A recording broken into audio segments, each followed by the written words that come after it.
Welcome to another episode of Monger Aquarium Livestream. Hello everybody, it's Dan from dansfish.com, your friendly fishmonger here on Wednesday because it is 7 o'clock Mountain Time, and that's when we do this. Wednesday, 7 o'clock Mountain Time, every Wednesday. Hey, dang thanks! Good to see ya. Missed you last week, if I remember right, but glad you're here. People coming on in, glad you're all here. Fishing Glass, oh, almost first Fishing Glass. Dank beat ya. Keng Lee, hello, Keng. I hope you're doing well. I heard on the rumor that you had on the rumor mill that you had a procedure done. I hope you recovered, and it sounded like a pretty painful procedure. So I hope that, man, I hope you're recovering. It didn't sound like any fun. Hey, Peter. Hey, Charles. Yeah, good to see you back, Charles. How are your angelfish doing, man? The Leopoldis, how are they doing? Any luck breeding? Those guys, they seem awesome. Says I'm having horrible streaming quality. Are you guys doing okay? Is it going bad there, guys? Is it really buffery or is it okay? It's telling me it's pretty bad, which I don't know why. Should be good. Anyway, Kengley says, getting better every day. Thanks. Yeah, you're welcome. You're welcome, man. I hope you get better soon. Jeff Rose, hey, what's up? Good to see you, Jeff Rose. Looks good to people? Okay, awesome. Glad to hear it. Yeah, it's telling me it's bad, but as long as people are doing fine. Charles says, no breeding from the Leos. Leopoldi angelfish is what we're talking about there. Although, they're at that size. Cool. And those were wild, right, Charles? Or did you get captive bred ones? Angelfish Plus, right? Wasn't that it? I can't remember for sure. It looks fine. Okay, good. Well, we'll go with it. We'll go with that. I like that a lot better than the alternative. So, yeah. All right. Let me switch my page so I can see what you guys are seeing. All right, that's better. Oh, let's see. Fishing Glass, welcome. Peter, glad that you're getting better, Kengley. Your summer tub looks great. Yeah, we're all glad you're getting better, Kengley. I hope it's quick. Q Aquatics, hi. Hey, Susie, welcome. Glad you're here. Corey boy. Hey, Corey. Glad you made it. Glad you made it, Corey boy. Hope those fish are doing well. The peacock gudgeons, did you have any luck with the babies and the eggs? I think a couple weeks ago in the stream you said you had, the ones you got from me had bred for you. So I'm curious. I know you were having some questions about how to feed the babies. Wondering if that worked out. You know, sometimes it takes 2-3 times to figure a species out, so no worries either way, but I'm just curious how that went for you, if you don't mind sharing. Everybody says the live stream's fine. Okay. Looks fine on my side too. I mean, it's telling me it's horrible, but the video feedback I'm seeing, which is what you guys are seeing, looks okay, so we're going to keep going. If it gets bad, let me know. Charles, YouTube live stream gives streamers false negatives. Well, good. I mean, it's better than a true negative in this case, so I'll take it. Folks saying hi. Jeff Rose and Peter having a tea party. Charles, the Leopoldis came from the wet spot, wild caught near Manaus. So not super specific type locality. Yeah. Well, they're not killifish, so you'll get away with it, right? Us killifish people. Man, we want to know exactly what they are.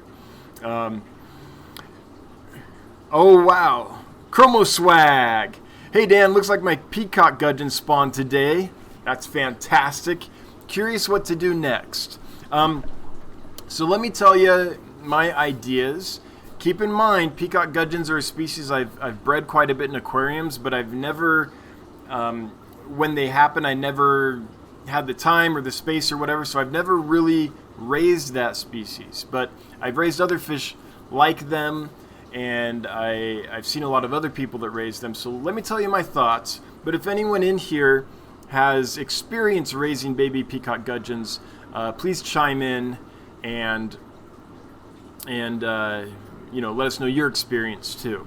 So it depends a little bit, Chromo Swag, on the setup.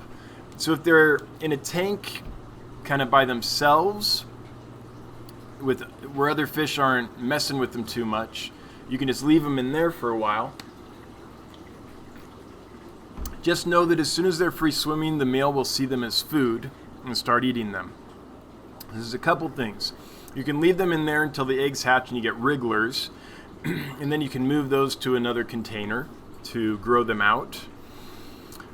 Or you can take the whole cave or tube that they're breeding in and move that whole thing to another aquarium. That's more stressful on the male. And hopefully, if all is done right and everything's put back the same, if the pipe was this way, you don't put it back that way, put everything back the same, hopefully he'll continue incubating the eggs and fanning them and things. Or you can remove the pipe or the cave if it's removable. If they bred in a pile of rocks, that's going to be hard. But if it's like a piece of PVC, you can take that out. And what I do is this isn't quite right, but it'll probably work. So if this is the pipe that they spawned in, then I would take another pipe of PVC, is what I'm talking about, and put it up here right by the end. And I would run air up this one with, say, an air stone or something to get some current going up. So what that's going to do is it's going to create this light current through this, where the eggs are, and then up here. You don't want a real heavy current, so you don't want to run the air through the pipe that has the eggs in it. But if you put them kind of like this and run the air up here and get the current flowing, then you'll get enough oxygen going over those to keep them developing. And that kind of simulates what the male's doing. He's fanning over the eggs to keep fresh oxygen going over them, so they have enough oxygen, and to keep things from settling on them, so that like dirt and detritus and fish poop and all that, so that bacteria doesn't grow on the eggs. So you can do that, and the advantage of doing that in a separate container is you can put in some hydrogen peroxide. So 2 milliliters per gallon, I think. Oh gosh, I'm gonna have to check that. Let me check it real quick. I don't want to give you the wrong dose. And I never remember these things, so I have a sheet. Let me bring up my Google Docs here and find my dosage sheet. So hydrogen peroxide, 2 milliliters per gallon is the dose I generally use, right around there. You can experiment with that. If that ends up being too much for whatever type of water you're using, you could back off, or if you still get fungus or bacteria is really what it is on the eggs, you could add more. One thing though is, they could also be infertile that's always a possibility as well. So it's not always the peroxide in the setup. Sometimes they're just not fertile.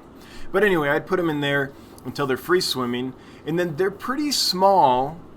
So what I had thought was that I would probably start them with Infusoria, Paramecium, that kind of thing, sponge grunge, that kind of thing.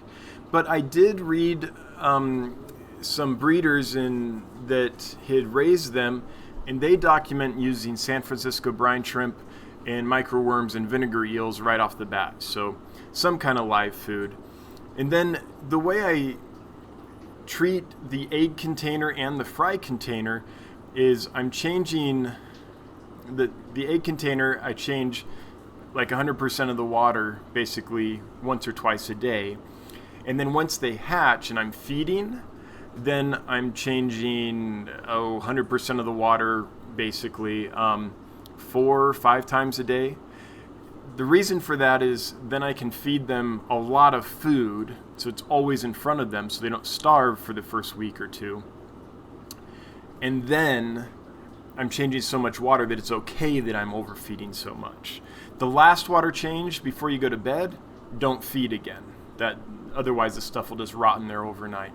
I put a few snails in there, I put a clump of Java moss in there, and I put usually some like cherry shrimp, some kind of Neocaridina or Caridina shrimp. I've never had them eat eggs, I've never had them damage fry, so that's kind of how I would do it.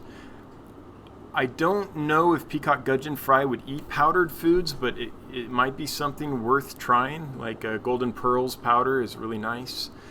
But those are my general thoughts. Now the caveat again is I've raised lots of fish, but that particular species, I've had eggs, but I've never raised them. It was just never the right time for me to get into it. So that's my ideas. If anyone else, though, has done this for realsies, if you would chime in and we can let ChromoSwag know what your story is and your experience is, then let's help ChromoSwag out. It's a great name, by the way. Corey Boy. Look good, there's a little peach fuzz on the head. Yeah. This head, this peach fuzz, it's funny because like it's bald, but there's just enough hair on there that it's not quite bald. It's like mangy. It's just mangy. I don't know, Corey Boy, if that's what you're talking about, but there's definitely peach fuzz on this head of mine. Oh yeah. Oh yeah. That's what we call sexy bald. Hangar, hey, welcome. Glad you're here, Hangar.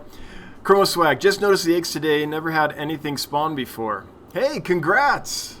All right, I hope you get that needle in your arm nice and deep, and you become one of these crazy fish spawners like several of us are. Daryl Dimer, welcome. Glad you're here. Fishing glass, 3 out of 30 for me. I apologize, Fishing Glass. I'm not sure what that's in reference to, but I'm sure it made sense to everyone else who's reading the chat.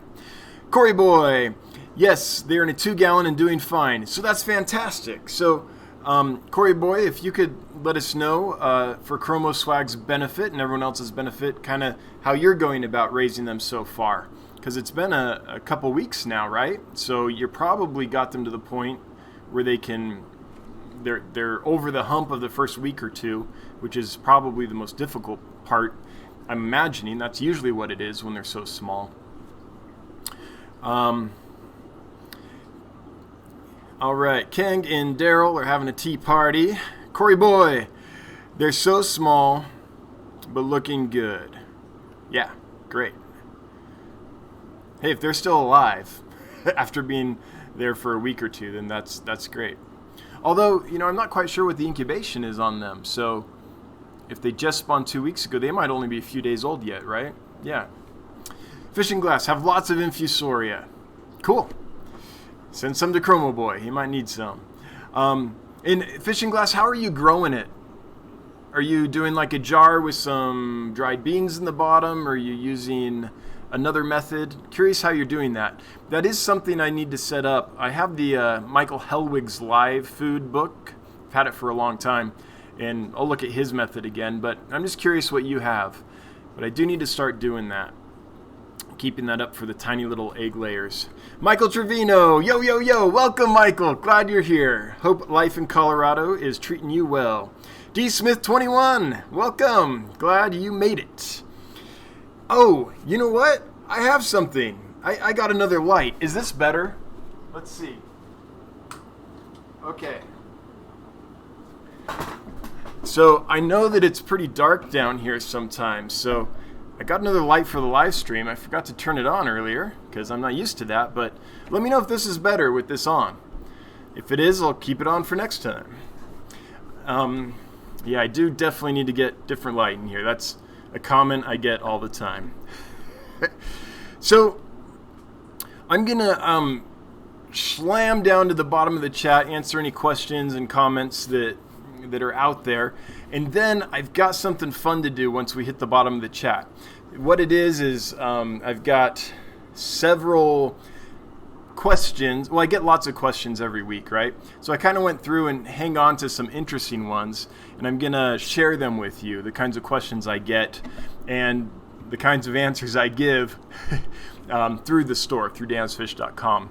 The ones that are done through YouTube, you all can read those. Those are all in the comments and things. But so I'll share some questions with you.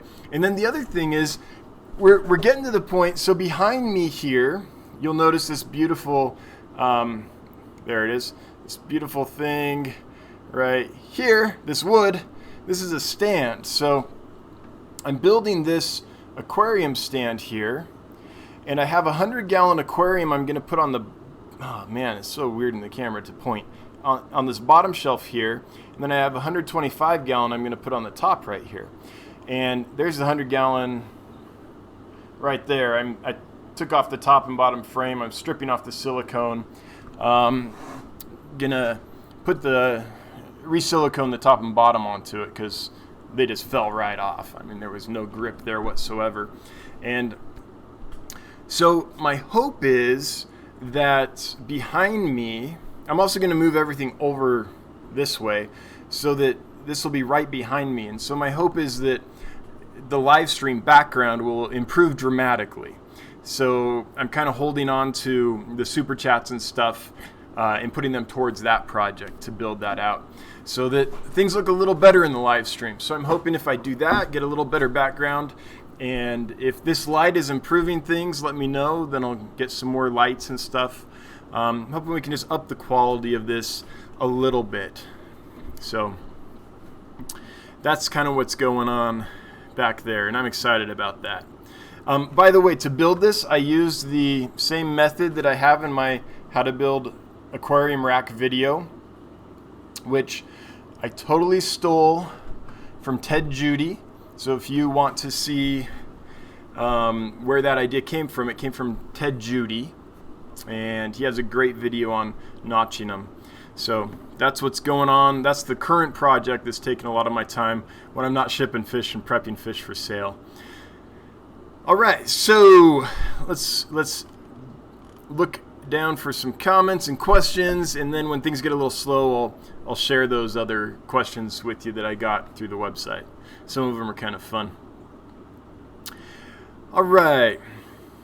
Ding Tanks, I seen you on The Price is Right, Mike. The price is wrong, Bob.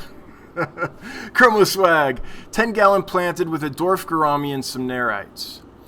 I assume that if they spawned in a cave or a pipe that the dwarf gourami is probably not bothering them at all because they're going to be on the bottom and the dwarf gourami is going to hang out mid-water, top level a little more.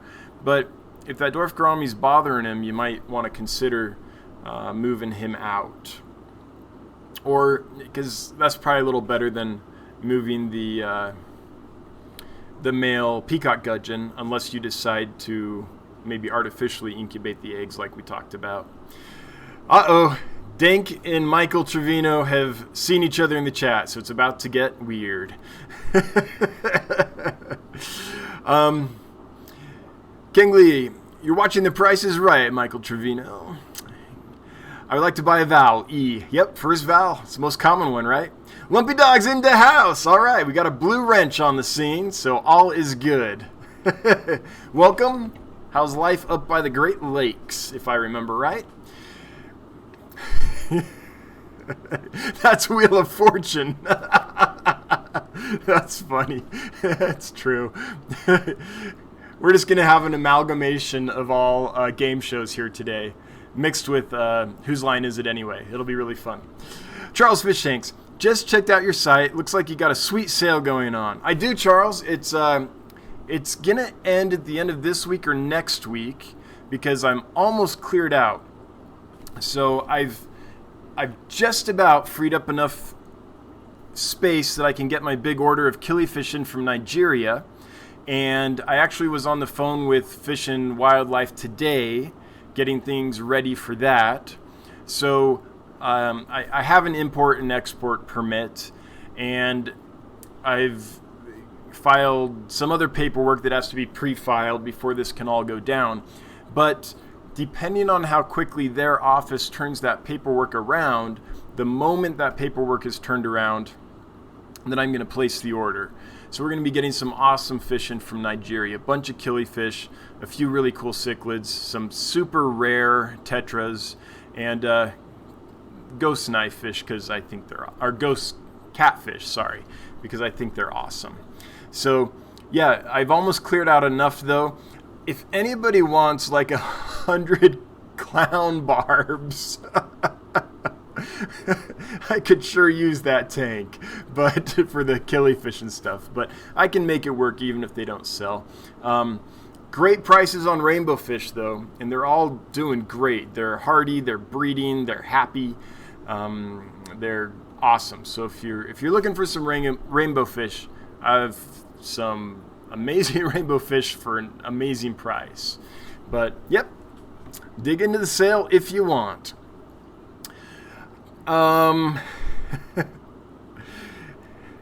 Kangley, $1 Bob. Cory Aquatics. Sorry, just pull the eggs. They spawn in PVC 1/2 inch with a cap on one end. Yeah, I pull the cap and push the eggs on into the egg tube.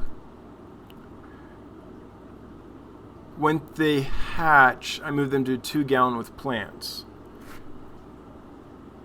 Okay, I understand most of that, Cory boy. They spawn in a 1/2 inch PVC piece of pipe with the cap. The part I don't understand is you push the eggs onto the egg tube, and then when they hatch, you move them to 2.5 gallons. So I get the beginning part and the end part. Could you help me out with the middle part a bit, Cory boy? I'm not quite sure what you mean there. Lumpy Dog, 16 watching, but only 5 likes. Come on, people, smash that like button. See, this is why Lumpy Dog is a mod. This is how he got a blue wrench. 16 watching. Well, we're in the big time now. I mean, yeah, it's going to be fancy cars and mansions from here on out. We got 16 people. Fishing glass. Eggs hatch 7 days after they lay them. Okay, cool. I assume we're still talking about the peacock gudgeons. And that's probably temperature dependent a little bit, so it could fluctuate a bit, but about a week sounds about right. HC Aqua, hello. Hey, HC, welcome. Glad you are here. Jeff Rose, the mangy fish monger. Yep. Yes, indeed. Chromo Swag. Whoops, jumped on me. There we go. Sounds great. I'll probably wait until they're wrigglers and then move them to my 5-gallon quarantine tank. I'll try frozen baby brine. All right, give it a whirl. If you can get any small live food, if you can grab a microworm culture or anything like that, I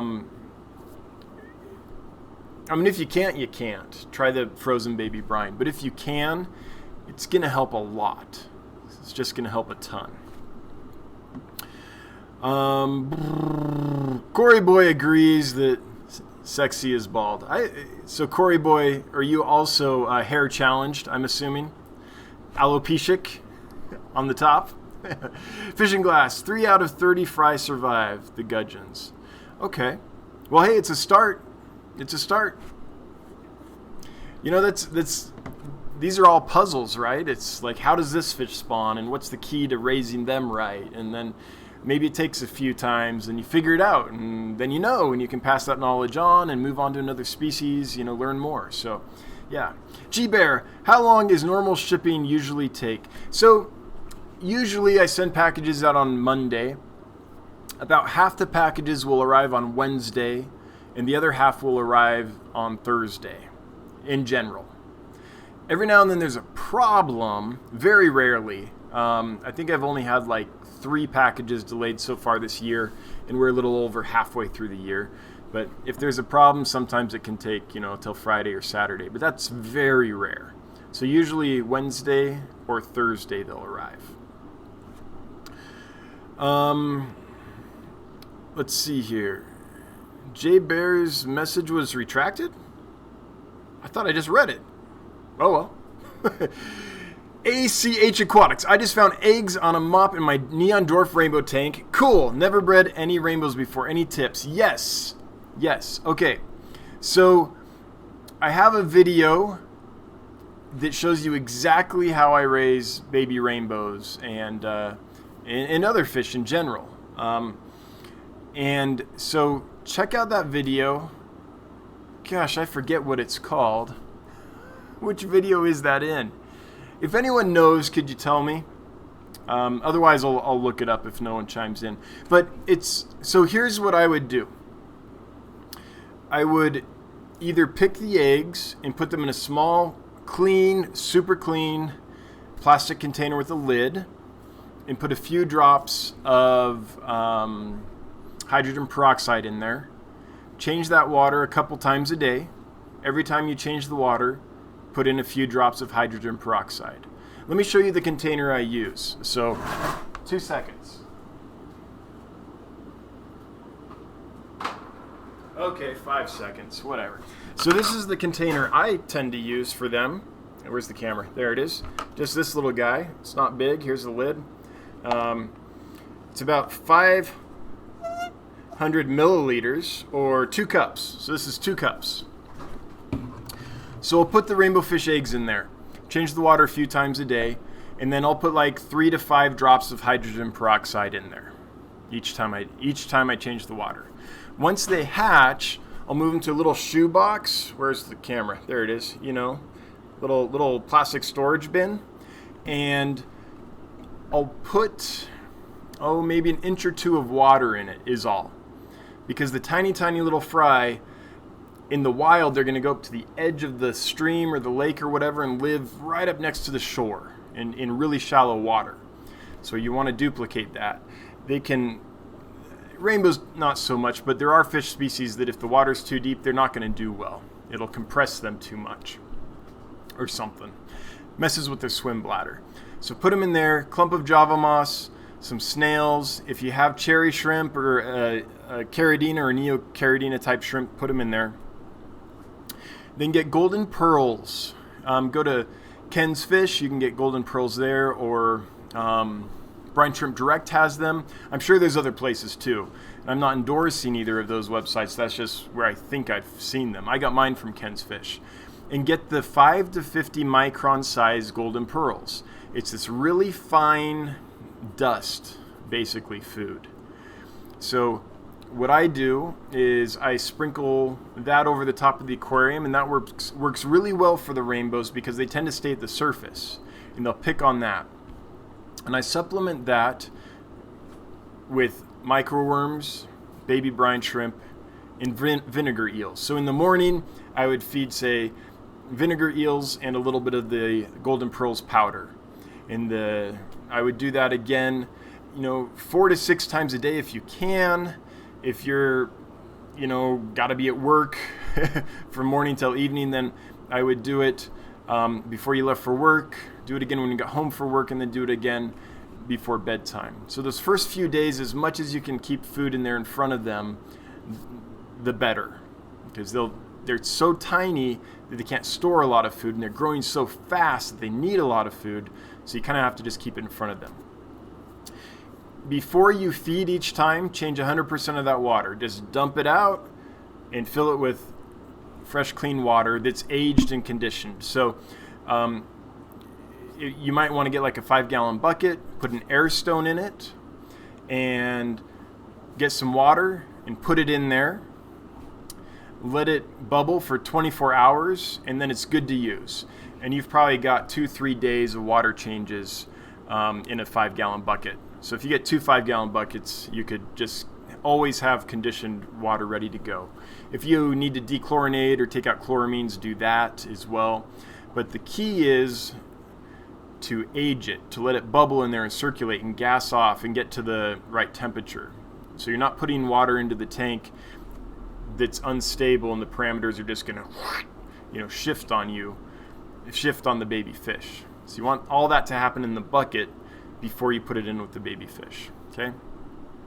So that's what I would do. After, they're not the fastest growing fish. Well, I've got a rant about that. I don't know if I'll do it now, but okay, I'll do it now. So rainbow fish have a reputation for being very slow growers, and they're not as fast as a lot of other species of fish. But I think that the reason they grow slowly sometimes or frequently is because they have such a high metabolism. They're a very active fish, and they aren't a fish with a lot of bulk. They're a skinny, active fish. So think of like a marathon runner. This person that is just constantly burning carbs because they're active, they're training, they're moving. Well, I feel that's the same with rainbow fish. And I think that probably one of the reasons they grow so slowly for us is because we don't feed them often enough. I bet in nature they grow a lot quicker than in the aquariums. just because there's a constant food supply, so they can be eating all the time and supporting that active lifestyle. So that's kind of my thought on that. So I won't go too far into that. But anyway, keep food in front of them. Change the water before you feed them each time. And then, oh, you can't feed them right before you go to bed. Never mind, because then the food will just stay in there and rot. So change the water before you go to bed, but don't feed, because the food will just rot overnight. So that's my tips, ACH Aquatics. And there's a video. It goes over it in detail, and you can see it happening. So hope that helps, but they're an awesome fish. As long as you have small food, they'll be fine. They're really small at first, and I find that golden pearls 5 to 50 micron size to just be key to helping those tiny little surface-dwelling fry survive. Jeff Rose, Lumpy Dog is in the house. Yes, yes, yes. In modding like a mad person. Hangar, nice work, Lumpy Dog. All right. Yes. Thank you. By the way, thank you, Lumpy Dog, for modding. I should say that. I do appreciate it very, very much. Fishing Glass makes infusoria with a jar with lettuce and some algae tabs. Cool.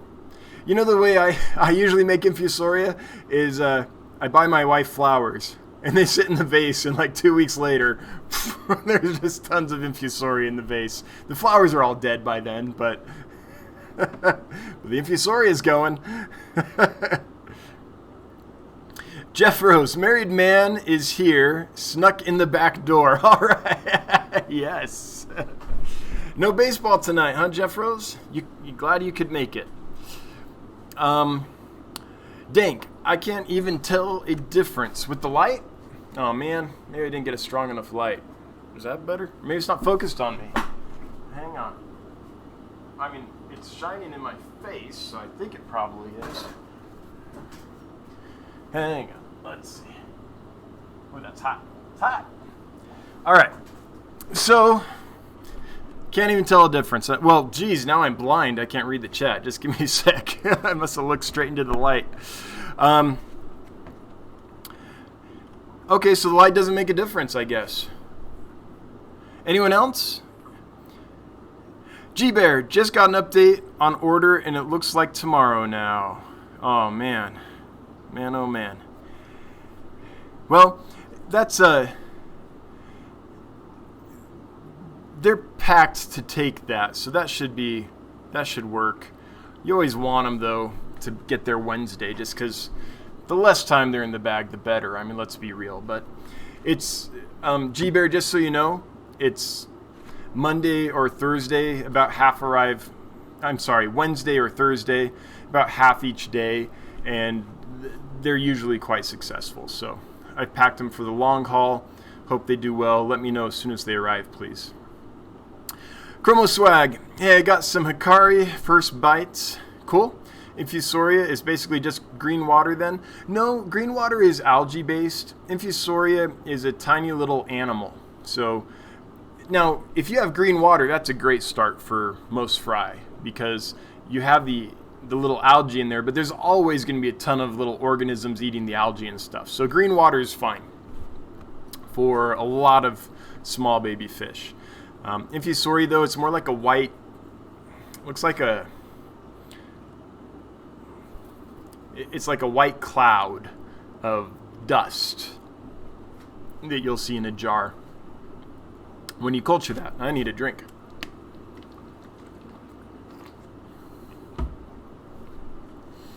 Let me check out Dan's Fish on Facebook. Yeah, so I've been doing the thing when I ship that I'll take pictures of the fish as I'm packing them up and sending them out. So if you order fish from me, or if you just want to see how the day's going for packing, then you can maybe see your fish as I'm packing them up and getting them ready for you. Now, I don't do that with every fish or every order or anything, but I pick a few every Monday. I don't even pick them. It's just like, oh, I need a little break, so I'm going to take a picture and upload something to Facebook. Is an excuse to kind of sit down for a minute on a long packing day. But yeah, if you order from me and you check Facebook on Mondays or Tuesday, if Monday is a holiday, then you'll likely see your fish getting packed up. Hangar, don't forget to pick up a t-shirt too. Yeah, so I have t-shirts for sale. Shall we? Shall we? Here they are. Dance Fish t-shirt. Dum-ba-da-bum. They're on Teespring. I think they're 21 bucks. And I could be wrong about that, though. I don't really remember. But somewhere right around 20 bucks. So if you want a shirt, they are there. Priscilla MK Art. I came for weird. Well, Priscilla, you are in the right place. Good to see you. Glad you're here. Charles, thoughts on staining wood stand with porch stain to make the stand look pretty and waterproof it? So I don't know about porch stain specifically, but you could definitely use a wood stain on it. I don't think that's any problem at all. So you could, yeah, for sure. It would make it look absolutely gorgeous. It could help waterproof it too. Well, if you look, so like, here's the fish room, right? None of that wood is treated. That's just plain old cheap 2x4s. Probably white pine, or what else is a common 2x4 wood? Maybe a spruce or a fir. I'm not quite sure exactly, but none of that is treated or painted or stained. So it's not necessary if you keep the humidity down in your fish room, which I do. I have a big air circulation system in here, or water circulation system in here. So new air is constantly being brought into the fish room and old air is constantly being pumped out. So there's an air exchange going on. So that keeps the humidity under control. And I'm not in a position where tanks are having constant leaks on the wood or where there's a constant puddle under the wood or anything like that. So I'm not worried about it rotting. But if I was in that position, then sure, staining it could definitely help, especially if you went so far as like a lacquer or something like that type of thing on it. I remember my dad, when I was growing up, he made our kitchen cabinets, and he just, I think, made them out of plywood, but he put on this really durable, he stained them and then put on this really durable, like, I think it was called a lacquer on top of it, this clear coat that was just super tough. So yeah, but paint can definitely help wood. Now, if you have a puddle of water and the wood is standing in it, ain't nothing gonna help that. And if your room is super, super humid, nothing's gonna help that too. I used to work for a very large fish distribution company / breeder / wholesaler that they had all their stands painted, but they were still rotting and falling apart. Like the back brace on the stands, just every few months one would go, and you'd, have to figure out how to fix that. But that's because things were very humid there, and there were a lot of old tanks that were just, constant little drip, or a fitting that wasn't on quite tight, and just a little while of that, and the wood's gonna go. And that was painted and all that stuff. So I think the key for making the wood last is more keep it dry, both humidity and just standing water. But for looks, yeah, stain makes wood look absolutely awesome. So Charles, I don't know if that helps, but that's my thoughts on the topic. I mean, if you look at what I have going on versus what Corey has with his nice, beautiful wood and everything, then I think it's a real difference. That table they have, that's just beautifully stained. Ringatoi. That's an I on the end? Yeah. Ringatui. Have you ever had white cloud minnows? Yep. And golden white clouds in the same tank. Wondering if one strain dominant and I would end up breeding out one or would just end up with a mix of fry. So I've never crossed them. I think I heard you ask Steenfot this a while ago. I've never crossed them, but just knowing basic genetics, I think that you'd eventually have all wild type white clouds. I'm assuming that's the dominant gene. I think the golds would be bred out. That's my guess. So gold is a mutation, and most of those mutations are recessive mutations. So if that's the case, then you're going to end up with all just normal looking white cloud minnows. Lumpy Dog, Limia Nigro Fasciata for $3 each. What a great deal. Check it out. Yep. In fact, I had someone order a 6-pack from me, a couple 6-packs, Yeah, they ordered a total of 12 earlier. And I looked at the price, and I was like, man, I would have got to raise that because those fish have got so much bigger than when I first listed the little juvenile 6-packs. But, yeah, he got them for $1 a fish, I think, for the juvenile packs. And I was like, what? When I listed them, they were like a 1/4 inch long. Now they're like, the males are starting to sex out and stuff. So I got to change that soon. G-Bear, I ordered a dozen rainbows. Looks like the order got pushed back until tomorrow by USPS. Yep. Yeah, I checked your tracking right before I went live. And yeah, about half the orders. It looks like it'll be Thursday. G-Bear, let me know when they arrive. I'm sure they'll be fine. Dink Tanks, an egg tumbler. For which species, Dink? Are we talking about the peacock gudgeons again or something else? Fishing glass, remove that cap. It's easier to move the eggs if needed. Remove the cap and you can remove the eggs. I guess I'm wondering, why would you take the eggs out of the pipe though? Like, what would be the purpose of that? Because then they just lay on the bottom of the aquarium or the container, and I don't know. Are you saying, because they're going to lay the eggs inside the pipe, right? Are you saying that you'd want to take them out of the inside of the pipe? I would just lay the pipe like this and then have the uplift tube by it going, so the air is like, the water's like drawn through and it just cycles through. Lumpy Dog, $5. Wow, he doesn't just mod, he pays you to work. Like, I don't pay Lumpy Dog to work, he pays me to work. This is great. Lumpy Dog, testing 1 2, testing 1 2. Is this super chat thingy working? Lumpy Dog, thanks for getting that going. That's awesome. I appreciate that. All right, I've totally got to like mod for Lumpy Dog or something, because that's too crazy to have him work for me as a mod and be throwing money at me. That just feels wrong, but in a good way. Thanks, Lumpy Dog. I appreciate it. Ringatoi, regarding the white cloud question. Thank you for that. That's what I was thinking. Yep. Now, there are some genes, like I raise corn snakes too, and there are some mutations, like the Tessera mutation, which is actually dominant. So there are some captive developed mutations that are dominant or co-dominant, but almost all of them are recessive. So that's my guess, Ringatui. And thanks for the super chat. I really appreciate it. That'll go to that project behind me. Just so everyone knows, I mean, I appreciate the super chats always.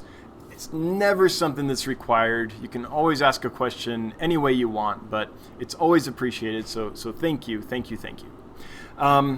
Okay, where were we? Oh yeah, I was trying to figure out why you would want to take peacock gudgeon eggs out of the pipe. But I see what you're saying, Fishing Glass. If you take the cap off the end, then you can get the eggs out. I'm just wondering why you'd want to. Dang Tanks, egg tumbler, not tube maybe? You could probably tumble them. You can tumble almost any eggs. I just would worry because, so a peacock gudgeon's eggs, they're really adhesive, and I'd worry that by pushing them out of the tube I'd damage them or something. But Fishing Glass, if you do that, let me know. Is this like common practice? Like, as you breed peacock gudgeons, do you take the eggs out of the pipe? And if you do, how do you raise them? I'm really curious to hear your method, if indeed that's what's going on. I could be understanding incorrectly. That wouldn't be the first time. I still remember when poor Flynn from Flynn's Fish Farm asked about a bacteria, and I thought he was asking about a worm because they're so similar sounding. Still haunts me. Charles, Nigerian killifish. Can you give us an inside scoop on the species? I'm assuming lots of Fundulopanchax and Aphyosimian. Yeah, so let me share that. It's been a little while since I've shared that. So let me pull up that spreadsheet just a second, and I'll show you guys exactly what we're getting. Here we go. Okay, let's see. This is going to look a little weird. Let me fix this window just so that when I show you this, there we go. Okay, so here's, oh, hang on, I've got to, How do I do this? I've got to copy this into another sheet. Just a second. It'll be worth the wait, guys, I promise. Copy that. Okay. Got to create a new sheet here. Paste. What should I call this? Nigerian import species list. Yeah, that sounds like all official. Okay, so let's see if I can make this big so it's easier. Having trouble with that. Not seeing how to magnify this. Hopefully you can see this. But here's what's coming in. So we've got, and some of these are new locations. So we've got Aphyosemion australe from Cross River is the location. Aphyosemion bivitatum from Agboa. Aphyosemion colurium and colierorum. I can never say that right. And that's from Ogun. That's the province it's from. I'm trying to get the exact little town, but I don't have the information yet. But Ogun's a pretty good location. It's pretty narrowed down. Aplocalyctes meyersi, which by now might be like Poropanchax or Congo Panchax, but this is the genus name that the exporter is using. It's an old name. From Atoicosi. Epiplades, I think it's going to be Grammy. Grahami? I don't know how that person's last name is pronounced. Grammy, maybe? But I'm not quite sure until I get this fish exactly which species it is, but it's from Akayo is the town. Aplocalyctes spilachin, and that'll be the Majidoon location. Aplocalyctes macrophthalmus, which I'm not sure if that's still the correct genus name, but Abafo. Then one I'm super excited about is Procatopus similis. That'll be from Port Harcourt, which I can say. One of my favorite lamp-eye killifish of all time. They're just awesome. Then we've got some tetras. So we've got Neolibius and Sorgii, which is the kind of African neon tetra, if you will, is what they call it. Doesn't look anything like the neon tetra you're familiar with, probably, but that's what they call it. Some Nanocharox, and then another one is some Brycinus. These three are just super rare species that you never see. And then the Parella is the ghost catfish. And then a couple cichlids, Pelvicochromis, Taeniatus, and I'll get the location on those. I just don't have it yet. The same with the Chromitotopia guntheri. So a couple cichlids, one catfish, a couple of tetras, and then a whole bunch of super cool killifish. So I'm pretty excited. Killifish are near and dear to my heart, and I can't wait to get this order in, which is why I'm selling fish at such a ridiculously low price on the website right now. I mean, it's basically at or below cost is more or less. In fact, probably even less because shipping and all that stuff just to get them to me. I mean, it's a smoking deal right now. But the reason I'm doing that is I'm just blowing out room in these tanks so I can finally get this order in. I meant to get it back in December, and then a lot of you have heard the story of why that didn't happen, but it should happen now. So anyway, that's what's coming in, and it's pretty freaking exciting. So not a lot of Fundulopanchax, not a lot of Aphyosemion, just a couple Aphyosemion. Well, one Aphyosemion, one Chrome Aphyosemion, I suppose. But a lot of really cool lamp eyes too. And an Epiplades, which I love Epiplades. Oh, G-Bear hit the message retract by accident. Okay. I was like, for a second when you said got it by accident, I thought you meant the fish. I was like, how in the world did that happen this late at night? Oh, okay, I see what you're saying. Oh, Jeff Rose, Priscilla is here. You have been formally announced by the Herald, Priscilla. I feel like we need trumpets and like scrolls and banners. Charles Fish Tanks. You only feed golden pearls to newly hatched rainbows and no infusoria? No, I feed golden pearls, microworms, vinegar eels, and then when they get a little bigger, brine shrimp as well. But really, Charles, I find that they do great with the golden pearls and, say, vinegar eels for the first few days. Even threadfin rainbows, even Werneri, those are like the tiniest little things, and I can get them going with golden pearls without any problem. The key is to feed super often when you're using that food, and to change the water every time you feed, right before you feed every time, and before you go to bed. Otherwise, it's going to rot in there. The bit that isn't eaten is just going to rot, and they'll die real quick. So I think the water change frequency is the key. Let me good luck at Charles Fish Tanks. Oh, yep, no, it's out of the bag. It's out of the bag. That's what we're getting. ACH Aquatics, thanks for the rainbow tips. So look for that video. Great. I hope it works for you. And man, I wish I could remember the name of the video. I don't want to look it up right now, but it might be in the flagfish video or the Wapoga Red Laser video. I don't know if it's actually titled how to... Yeah, I think if you look in the flagfish video, I'm pretty sure, ACH, that's where it might be. I need to do a separate video just on hatching eggs and raising fish. I think it's mixed into the flagfish video. Michael Wilson. Hiya, Dan. Well, hiya, Michael. We'll be checking in tomorrow for all the Aplochilus females. Cool. Waiting for some small, scarce Barbus in the meantime. Well, cool. They're there. And, Michael, I do think that I might have one male. So if you order the females, I'll send you that one too. I'm not positive, though. I just keep getting, because I have so many plants in there, I get this glimpse, and I'm like, oh, I think that's a... And then it swims off. And I'm, left saying male as it's swimming off. But I might have a male. But yeah, if you order them, you'll get them, and I'm glad because, just having them left, I'm like, I'm so close. Someone needs to take these. Fishing glass takes 8 months to color for rainbow. Really need patience. Yeah, I feel like if you feed them super frequently, though, we could do better than that.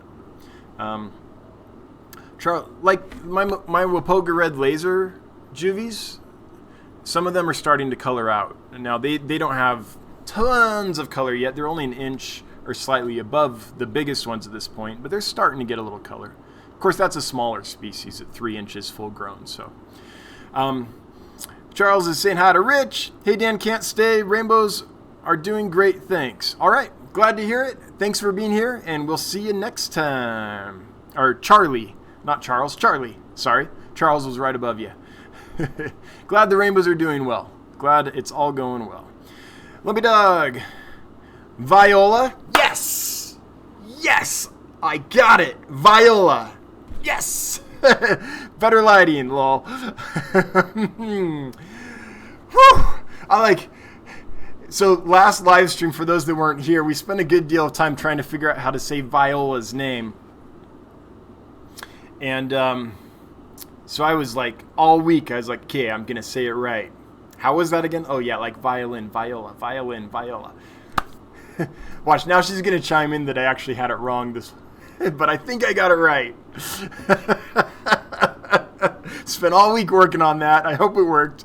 Fishing glass. Fair warning, Infusoria stinks when the plant matter starts to decay. Yeah, I think the key with it is just to keep refreshing it, right? So that you constantly have good cultures going, because they don't last that long, do they? I mean, I've only dabbled them in a bit. I'm not an expert on them for sure, but in my experience, they bloom for a while and then they crash pretty quick. So what I'm planning on doing is just starting as soon as one blooms, starting a new one every week or so, or a few new ones.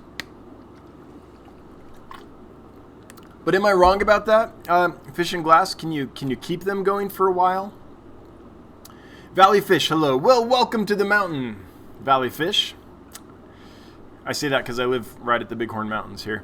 Lumpy Dog, Dance Fish t-shirts at Teespring. Yep, they're there, and they are looking this good. So, TM Aquatics. Hi, Dan. Well, hello, TM. Jeff Rose. What up, Valley Fish?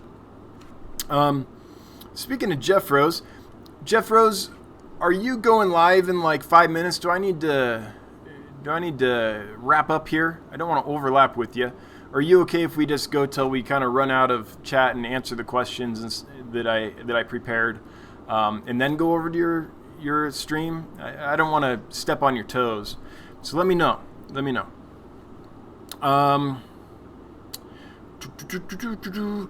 What's up, Valley Fish? Just watching Dance Fish.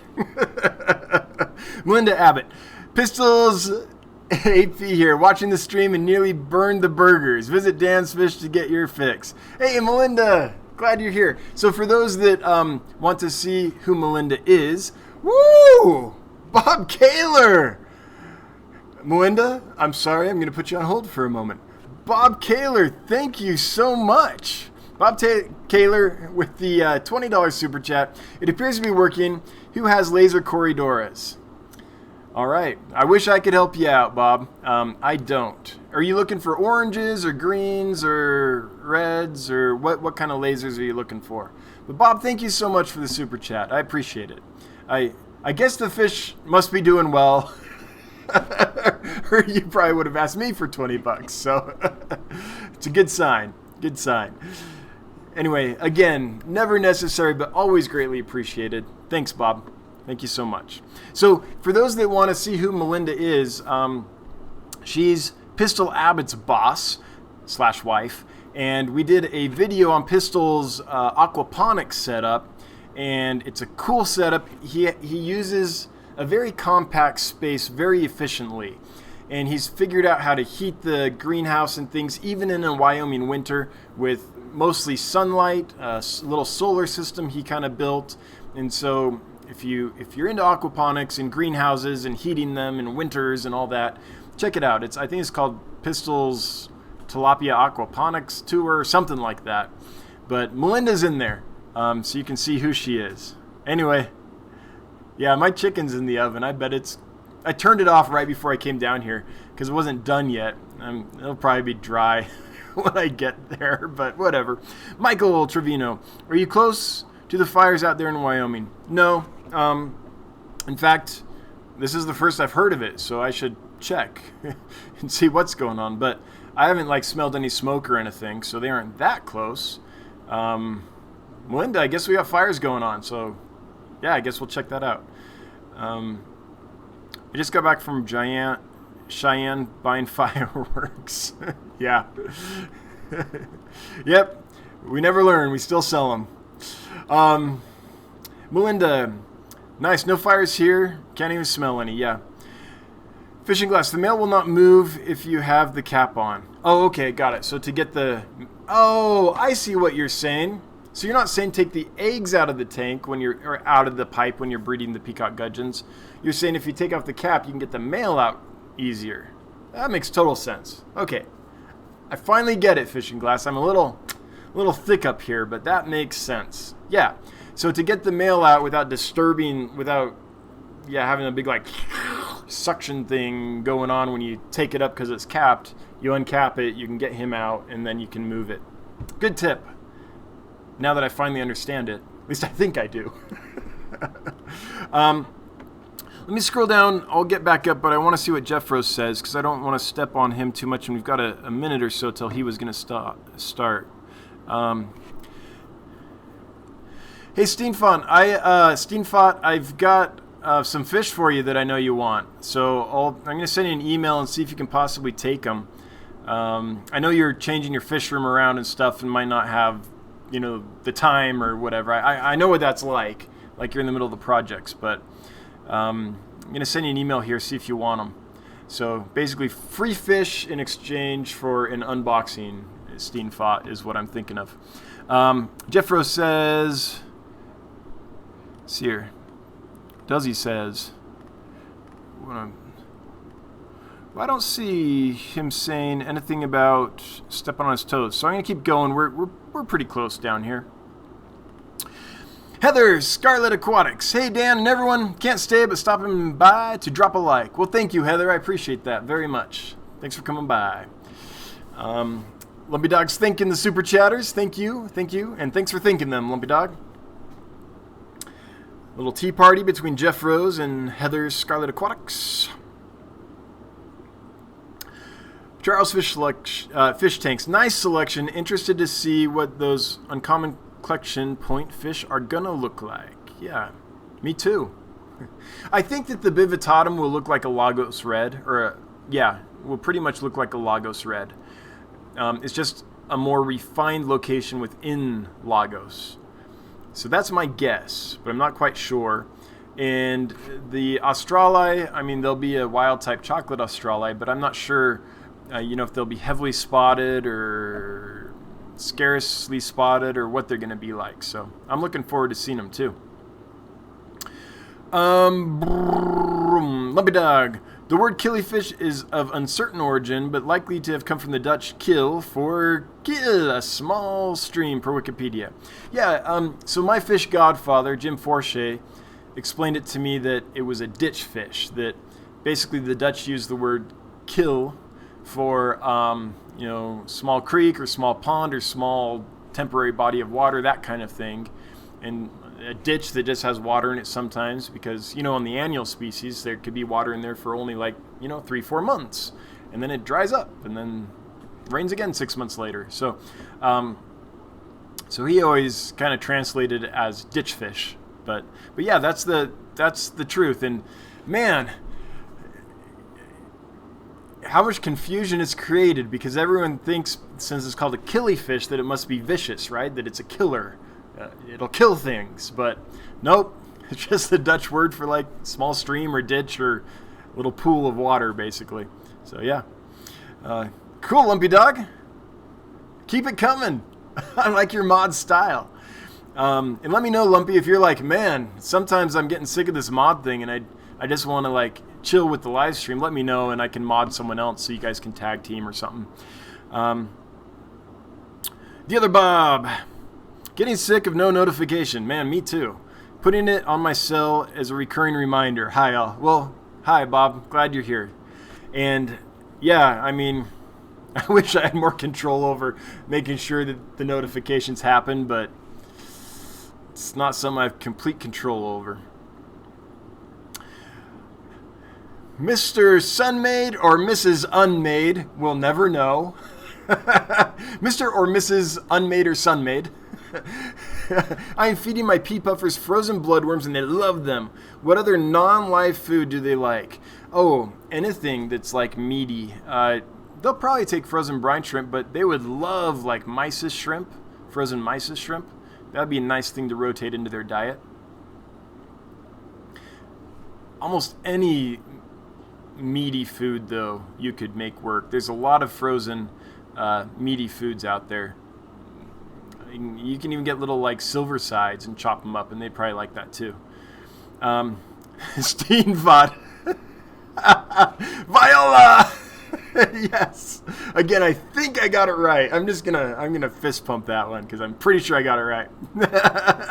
Yes. How do you get Bob into the chat? Viola. That's how. Lumpy Dog. How you feeling at Steenvat? Hopefully a little better. Yeah, I hope so. Did you feel well enough that you got to the Rainbow Fish talk? I know you were wanting to go, but it kind of depended on how you felt. By the way, if anyone here has not yet checked out the Real Fish Talk episode, the latest one with Gary Lang, it's worth doing, even if you're not into rainbow fish. This is just a guy that, he knows a group of fish so well, but he also knows just how to keep fish, and he knows kind of how to collect fish and where they come from and all these things. So whether you're into rainbow fish or not, you're going to learn a lot that you can apply to any kind of fish that you're keeping in this hobby. And plus, it's just an interesting conversation. Fishing glass. I just keep adding lettuce and tank water, and they keep going. So you can keep the infusoria cultures going, huh? Cool. I might try that. Again, it's something I've dabbled in, but never been hugely successful in. Steenfat's sleeping a lot. Oh, okay, yeah. You're the recovery level. That's, being sick sucks. Being super sick, not like deathly sick, but being like sick enough that you really can't get to anything, that's one thing, because you're like, okay, now I can't do anything, so I won't. I'll just sleep and rest and get better, right? Because your body won't let you do anything else. But when you just feel crappy, just feel like bleh, but not bad enough to not have to do things, that's the worst, because you still have to drag yourself around and function. I hate that. But the other worst thing is when you're first recovering from being really sick, and then you're just tired for the next few days as you recover. Ugh, that's no fun either. But hopefully you're at the recovery stage, Steenfot. Dubrex21. So many channels are live, I'm casually flicking through them. Dubrex, is Jeff Rose live? If he is, I'm going to wrap this up because I don't want to step on his toes. So I didn't know that. I kind of chose this time, 7 o'clock Mountain Time on Wednesdays, because no one was using it. And I was trying to find a slot that wouldn't... I mean, eventually we're going to get so many streams that we're not going to be able to help but have streams going at the same time, I suppose. But because if someone wants to do this, they should. They have the right to do it if they have something to offer. But I thought this time was kind of empty. That's why I went for it. I was trying not to conflict with folks. But Dubrex21, glad you're here. We know you have many fish live stream viewing options, apparently, this time of day, this time of night. So we are glad you're here. Let me thank you at Other Bob, a.k.a. Bob Kaler. Yes, for sure, Bob. That was a very nice super chat. I appreciate it very, very much. Now, does anyone here have laser Corys? Let's make that super chat worth Bob's while. See if we can hook him up. Aquarium Co-op. Hi, Dan and friends. Lurking, getting ready to head out. Or Aquarium Cop, sorry. Sorry, dude. Aquarium Cop. Hi, Dan and friends. Lurking, getting ready to head out. With. Are you blowing me kisses? Aw. And thumbs up. Aw. Now that's real love. That's a confident cop. The other Bob. Orange and greens are the lasers he's looking for. And you're welcome. Well, thank you again. And all the fish are fine. Cool. Sounds good. All right. Charles. I wanted to get my hands on some lasers green or orange, but local fish stores always overprice them. There was one fish store that was selling juvie greens for $60 a piece. Gonna have to buy online. Okay, I'm just curious. If you guys will bear with me for half a minute, make sure I'm not showing this because they would get mad. I'm gonna see how much they would be if I ordered them. Because I have a supplier in Colombia that I could order them from. Not showing this? Okay. But I don't, because I'd have to, I'd have to do a massive order, and right now that's Nigeria for me. But let's see, just for curiosity's sake, what this would be. Okay, I've got to make sure I'm doing this right. So, Corridoras, oh, there aren't that many available right now. Oh, never mind. I can't even... Well, from Colombia, I can't get them right now, so...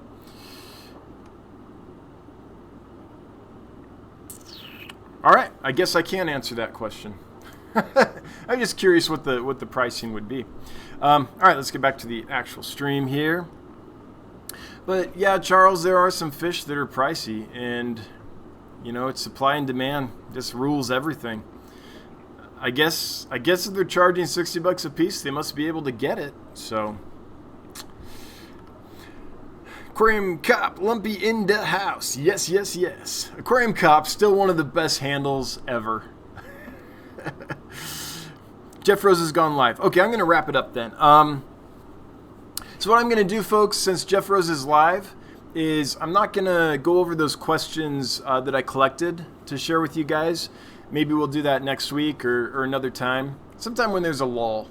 We'll use that to kind of get the momentum building again. But I don't want to prevent Jeff Rose from getting a good audience. So I'm going to get to the bottom of the chat. We're almost there. And then switch it over. But we can still, if there's anyone that has a question that they really need answered, or a comment that's important to them or whatever, just get it out in the next few minutes, and we'll hit that up before we close this down. If there's something you really are struggling with or need to know or whatever, or just want to know. All right. Now I lost the stream. Okay. Oh yeah, I said Jeff Rose has gone live from Lumpy Dog. Thanks for that, Lumpy. Fishing Glass, you got it, Lo. Bob Kaylor, the other Bob, at Mr. or Mrs. Unmade or Sunmade. I have Amazon puffers. Man, one day. And they let bloodworms float by. Wow. They're spoiled for live blackworms. Eat them twice daily until fat. My bad. Ooh. Yeah, you're going to get little marbles with like little... Not marbles. What size ball would that be? I don't know, but with little tails sticking out there, Bob. Careful, man. Dubrex21. Been feeding my baby fighter fish bloodworms for nearly 2 weeks now. That's awesome. They'll be 11 weeks tomorrow. Born April 1st. Nice Easter gift for me. Yeah. Dub, did you make any videos of them, or do you have any pictures anywhere where we could go take a look? Let me know. So I'd be interested in checking those out. Lumpy Dog linked the Gary Lang episode of The Real Fish Talk. Definitely check that out. Isaiah Adams, any advice for breeding discus? I just got 2 breeding pairs today. Okay. So I think the best advice for breeding discus is just to keep them well. I'm going to assume that you know how to keep them well. But it's super clean water, it's warm temperature, it's a lot of different foods, not just high protein foods. They eat a lot of algae and detritus and things in the wild, but if you're doing 3 feedings a day, say, then you would want at least 1 or 2 of them to be high protein foods. Not too much so they get bloated. But anyway, I'm going to assume you know this because you're going into breeding discus. I think patience. I mean, honestly, if you're keeping them well, then it's just patience.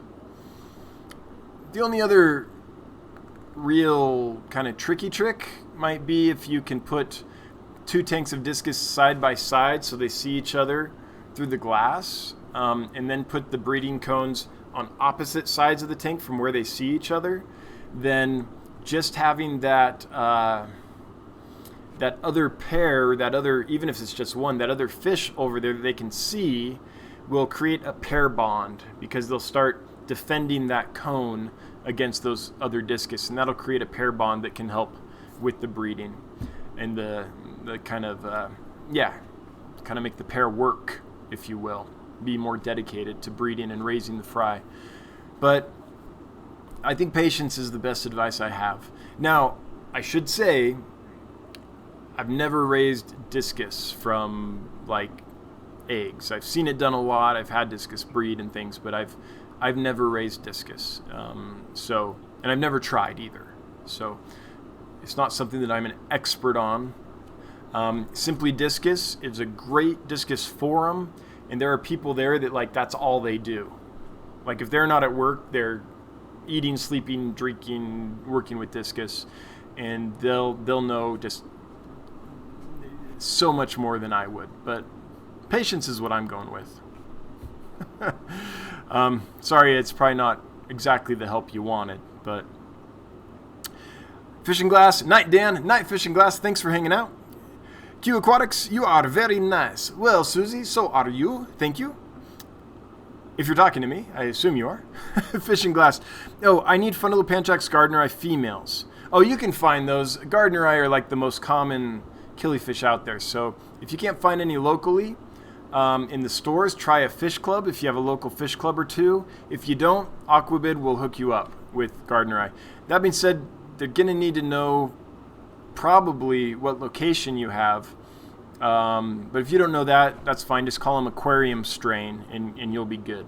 Charles Fish Tanks. I benchmark my prices partly off of the wet spot. Oh, I benchmark, I assume, my prices partly off the wet spot. They sell greens for $25 a piece, same size. Yeah. Well,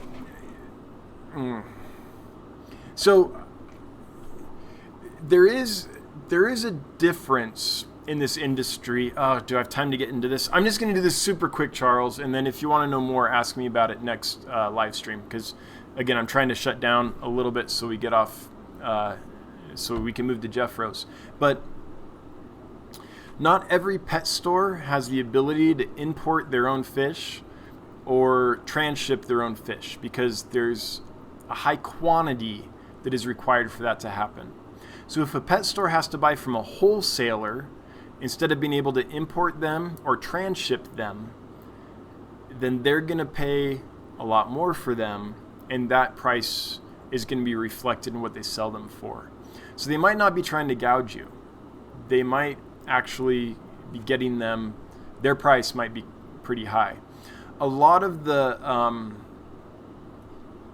stores, not a lot, stores that are big enough that they can transship and import in, they basically cut out one of the middlemen in the process. And so that's how they can often sell fish at a lot less than others. So someone might be trying to gouge someone. Someone might be like, hey, I know I can get this for this fish, so I'm going to charge a high price.